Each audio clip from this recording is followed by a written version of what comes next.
প্রত্যেকদিনের একঘেয়েমি রুটি তরকারি খেতে একদমই ভালো লাগে না।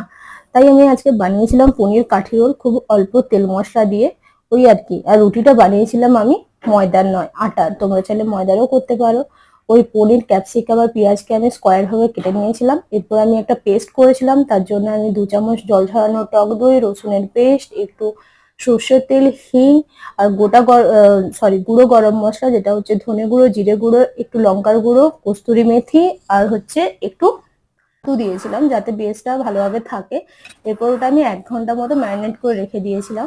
তারপর স্কিওয়ারের মধ্যে ঢুকিয়ে ঘি দিয়ে আমি হালকা রোস্ট করে নিয়েছিলাম। এটা করে আমি একটা সসে মিক্সড করেছিলাম, যেখানে সব রকমের সস ছিল। তারপরে রুটির মধ্যে সসটা লাগিয়ে ওর মধ্যে ওই রোস্ট করে রাখা পনির আর পেঁয়াজ কুচি দিয়ে একটু হালকা সেঁকে নিয়েছিলাম। তো আমাদের রেডি পনির কাঠি রোল। একবার এই ঘরোয়া ভাবে তৈরি করা পনির কাঠি রোলটা তোমরা একবার ট্রাই করে দেখতে পারো।